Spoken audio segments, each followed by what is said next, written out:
you want, kid. Oh, big words. What is that?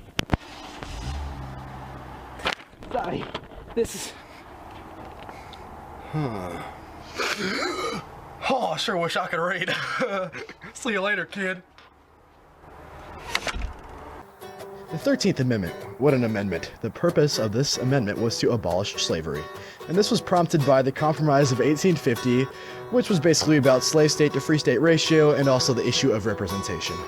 Now, this amendment was proposed by Abraham Lincoln and his buddies, James Mitchell Ashley, James F. Wilson, John B. Henderson, who put it through Congress, and then there was Lyman Trumbull, Charles Sumner, and Thaddeus Stevens. This amendment was passed on January 31st, 1865, and it was finally ratified on December 6th, 1865. All right.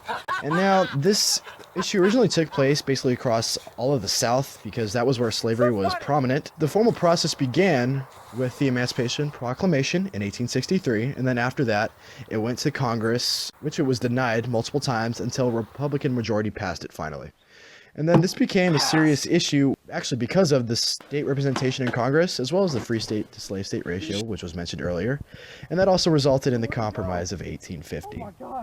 So this amendment did a lot of things. It broke down many physical barriers, but not quite the mental barriers. Some people weren't ready to accept the idea of African Americans being treated as equals, because at that time it was just seen as like a completely outrageous idea. Now, this amendment only partially solved the issue because it created through the Jim Crow laws. Now, we already mentioned most of the famous people that were involved in this case, such as Abraham Lincoln. Man, what a great guy. And he could also slay vampires with the best of them. There was James Mitchell Ashley and all the others previously mentioned. There were many court cases that pushed this amendment along. The big one was Plessy versus Ferguson, which basically started the whole separate but equal idea. And then there was also the Dred Scott case, which basically moved the whole thought process of slavery and how people viewed it, and basically how slaves were not, they could not be freed no matter what. Oh no, please, sir. No.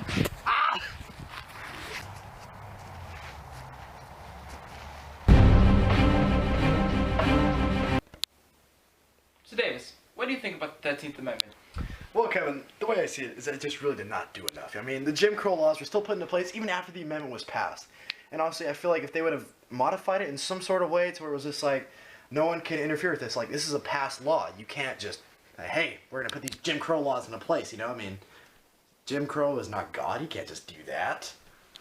Sure. For me, I really think that the 13th Amendment is good where it is. I mean, the slaves were released, with the passing of it in the border states and in the southern states, and I think that the Jim Crow laws and the black codes were there for a reason, and they were there for that time. So, I mean, just let it stay, let it happen.